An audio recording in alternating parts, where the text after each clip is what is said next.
കേരളത്തിലെ ആലപ്പുഴ ജില്ലയിലെ ചേർത്തല ശാന്തവും അതിലുപരി സാധാരണ ഗ്രാമീണ ജീവിതം നയിക്കുകയും ചെയ്യുന്ന മനുഷ്യരുടെ ഇടം. അവരുടെ ജീവിതത്തിനിടയിൽ വർഷങ്ങളോളം ശ്രദ്ധിക്കപ്പെടാതെ കടന്നുപോയ ഒരാൾ നടത്തിയ അതിഭീകര കൊലപാതക പരമ്പര. സ്ത്രീകൾ ഓരോന്നായി കാണാമറയത്തേക്ക് പിന്തള്ളപ്പെട്ടതിന്റെ കഥ. എല്ലാത്തിനും പിന്നിൽ ഒരാൾ, CM സെബാസ്റ്റ്യൻ.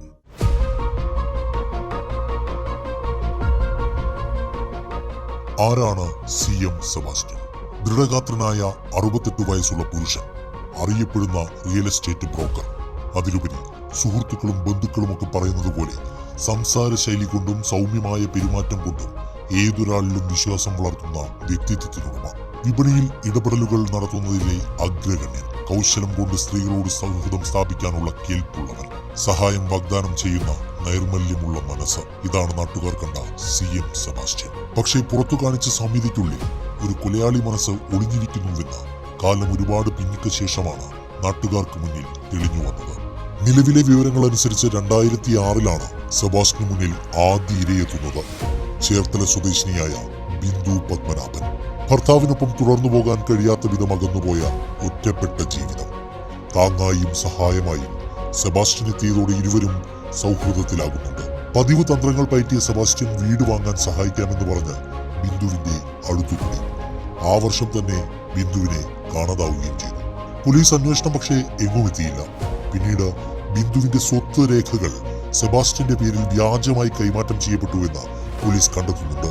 എന്നാൽ ബിന്ദുവിന്റെ ശരീരം ഇതുവരെ കണ്ടെത്താൻ കഴിഞ്ഞിട്ടുമില്ല. 2012 രണ്ടാം ഇരയായ ആയിഷ എന്ന ഹജിറുമ സെബാസ്റ്റ്യന്റെ കുരുക്കിൽ വീഴുന്നത്. വയോധികയായ ആയിഷ സെബാസ്റ്റ്യന്റെ സുഹൃത്ത് റോസമ്മ മുഖാന്തിരമാണ് ഇയാളെ പരിചയപ്പെടുന്നത്.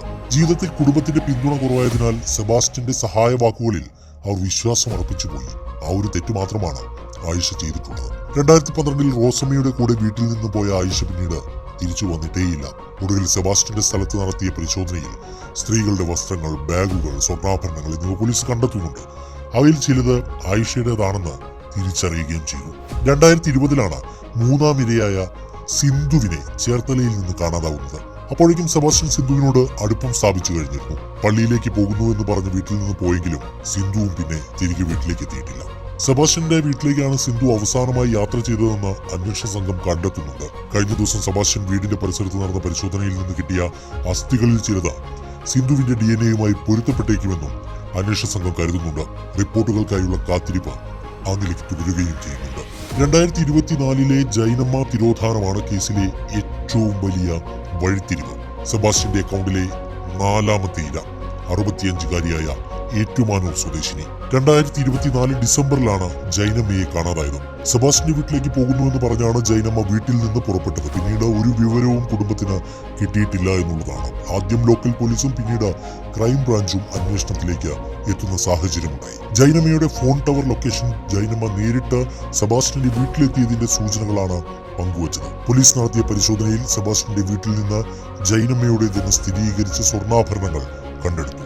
എന്നാൽ അവരുടെ മൃതദേഹം ഇതുവരെ കണ്ടെത്താൻ കഴിഞ്ഞിട്ടുമില്ല. കാലം പോകെ സെബാസ്റ്റ്യന്റെ ക്രൂരതയുടെ തെളിവുകൾ ഓരോന്നായി പുറത്തേക്ക് വരികയാണ്. 2025 ഓഗസ്റ്റിൽ സെബാസ്റ്റ്യന്റെ തലവരെ അങ്ങനെ മാറി മറയുന്നുണ്ട്. പിടിക്കപ്പെടില്ലെന്ന ഉറപ്പിൽ അയാൾ കെട്ടിപ്പടുത്ത സാമ്രാജ്യങ്ങൾക്കുമേൽ കരിനിഴൽ വീണു. ഇതുവരെ സൗമ്യമുഖത്തിന്റെ മൂടുപടം അണിഞ്ഞിരുന്നയാളെ പൊതുസമൂഹം ഇന്ന് ഞെട്ടലോടെയെങ്കിലും തിരിച്ചറിയുന്നുണ്ട്. സെബാസ്റ്റ്യന്റെ വീട്ടുപരിസരത്ത് നടത്തിയ വലിയ പരിശോധന അത് അന്വേഷണ സംഘം വളരെ പണിപ്പെട്ടാണ് ചെയ്തത്. അവിടെ കണ്ടത് അത്രയും ദുരൂഹവും ഞെട്ടിപ്പിക്കുന്നതുമായ കാര്യങ്ങളായിരുന്നു.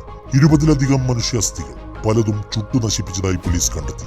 സ്ത്രീകളുടെ വസ്ത്രങ്ങളും ബാഗുകളും, രക്തക്കറകളുള്ള ഭിത്തികൾ, സ്വർണ്ണാഭരണങ്ങൾ. തിരിച്ചറിഞ്ഞത് ജൈനമ്മയുടേത് മാത്രം. അതിനിടെ പരിശോധനയിലേക്ക് വീണ്ടും സജീവതയിൽ അന്വേഷണ സംഘം പോകുമ്പോൾ ഗ്രൗണ്ട് പെനിട്രേറ്റിംഗ് റഡാർ അല്ലെങ്കിൽ GPR പരിശോധനയിൽ കൂടി 12ലധികം സംശയകരമായ രീതിയിൽ അടക്കം ചെയ്ത ശരീരാവശിഷ്ടങ്ങൾ കൂടി അന്വേഷണ സംഘം കണ്ടെടുത്തു. പോലീസ് കരുതുന്നത് സെബാസ്റ്റ്യൻ വർഷങ്ങളായി സ്ത്രീകളെ തന്റെ വലയിലാക്കി കെണിയിൽ കുടുക്കി കൊന്ന് തെളിവുകൾ ഇല്ലാതാക്കുകയായിരുന്നുവെന്നാണ്. ഇരട്ടമുഖമുള്ള സെബാസ്റ്റ്യൻ 2 ജീവിതവും ഇക്കാലം അത്രയും ഒന്നിച്ചു കൊണ്ടുപോയി. പുറത്ത് സൗമ്യൻ, സഹായിക്കാൻ തയ്യാറുള്ള മനുഷ്യൻ. അകമേ പക്ഷെ സ്ത്രീകളുടെ ഒറ്റപ്പെട്ട അവസ്ഥ വിനിയോഗിച്ചിരുന്ന മനസ്സ്. സ്വത്ത്, പണം, സ്വർണം എന്നിവ മാത്രം ലക്ഷ്യമാക്കിയ ചതിയൻ. കൊല ചെയ്ത ശേഷം തെളിവുകളില്ലാതാക്കി ഒരിക്കലും നടന്നിട്ടില്ല, ഒന്നും സംഭവിച്ചിട്ടില്ല എന്ന പോലെ ജീവിച്ചിരുന്ന കൗശലക്കാരൻ. സെബാസ്റ്റ്യൻ എന്ന നാട്ടുകാരനെ കൂട്ടുകാരനെ അറിയാതെ പോയ അടുത്തറിയുന്നവർ പോലും തെല്ലും വിശ്വസിക്കാൻ കഴിയാത്ത വിധം സെബാസ്റ്റ്യൻ ഒരു സീരിയൽ കില്ലർ പാറ്റേൺ പിന്തുടർന്നിരുന്നു. സെബാസ്റ്റ്യൻ ഇപ്പോൾ ജുഡീഷ്യൽ റിമാൻഡിൽ കഴിയുകയാണ്. DNA പരിശോധന, ഫോറൻസിക് തെളിവുകൾ, സാക്ഷിമൊഴികൾ എല്ലാം കൂടി അന്വേഷണം ദ്രുതഗതിയിൽ മുന്നേറുന്നുണ്ട്. റോസമ്മ ഉൾപ്പെടെ കൂട്ടാളികളെ ചോദ്യം ചെയ്യുന്നുണ്ട് ക്രൈംബ്രാഞ്ച് സംഘം. എന്നാൽ നാട്ടുകാർ ആവശ്യപ്പെടുന്നത് പ്രത്യേക അന്വേഷണ സംഘം രൂപീകരിക്കണമെന്നാണ്. ചേർത്തലയിലെ ഒരു ഗ്രാമത്തിൽ നടന്ന സ്ത്രീകളുടെ ദുരൂഹ മരണം കേരളത്തെ നടുക്കിയ കൊലപാതക പരമ്പരയായി മാറുകയായിരുന്നു. ബിന്ദു, ആയിഷ, സിന്ധു, ജൈനമ്മ 4 പേരുടെ കഥകൾ മാത്രമാണ് ഇന്ന് പുറം ലോകം അറിഞ്ഞിരിക്കുന്നത്. ഇനിയും എത്ര പേരാണ് സെബാസ്റ്റ്യന്റെ ഇരയായത്? സെബാസ്റ്റ്യൻ ഒറ്റയ്ക്കാണോ, അല്ലെങ്കിൽ പിന്നിൽ മറ്റൊരു സംഘവുമുണ്ടോ? ഇനി വരുന്ന ദിവസങ്ങളിലാണ് മുഴുവൻ സത്യങ്ങളും മറനീക്കി പുറത്തു വരേണ്ടത്. തെറ്റ് 1000 വട്ടം മൂടിവെച്ചാലും സത്യമൊരു നാൾ മറനീക്കി പുറത്തു വരിക തന്നെ ചെയ്യും.